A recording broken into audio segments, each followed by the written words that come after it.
Hi, my name is Yogya Bhatia and I'm a legal intern at LEXIS and Company.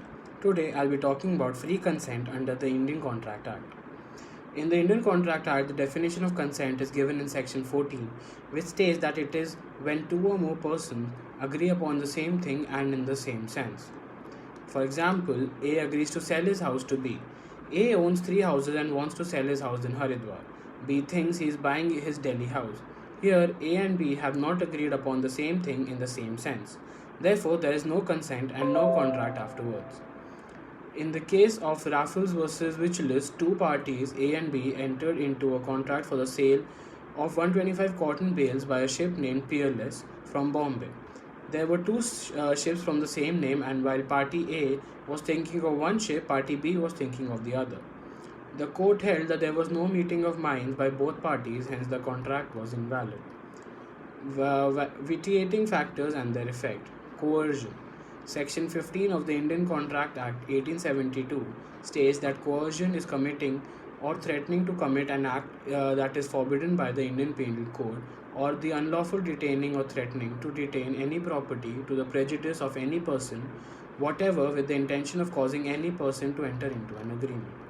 Coercion means forcing an individual to enter into a contract when the intermediation or threats are used under the pressure to gain the party's consent, that is, it is not free consent.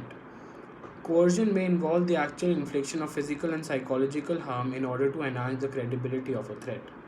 Then the threat of further harm can lead to the threatened person's cooperation or obedience.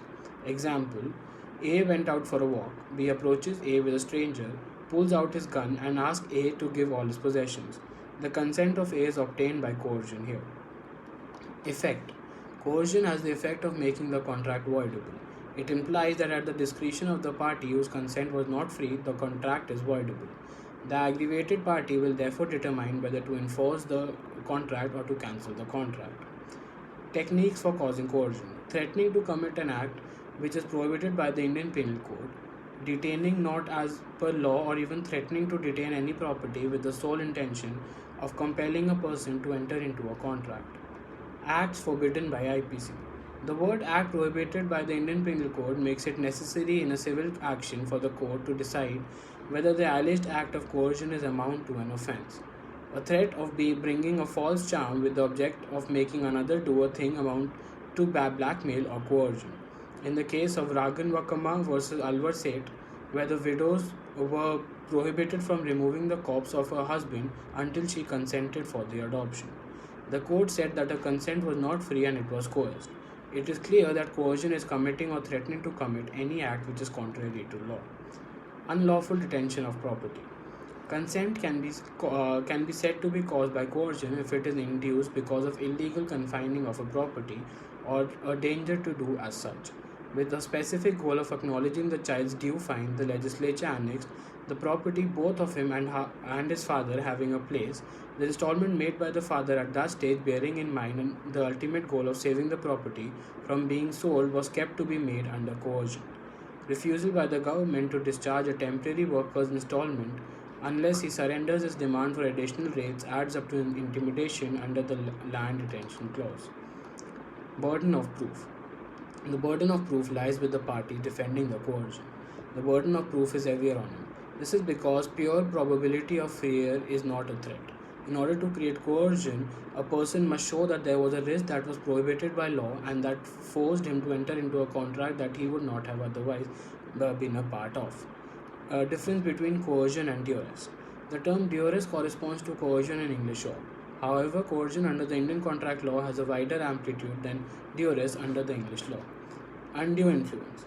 According to Section 16 of the Indian Contract Act 1872, an influence will be considered as undue influence when one party to the contract is in a position of trust and controls other parts wrongfully.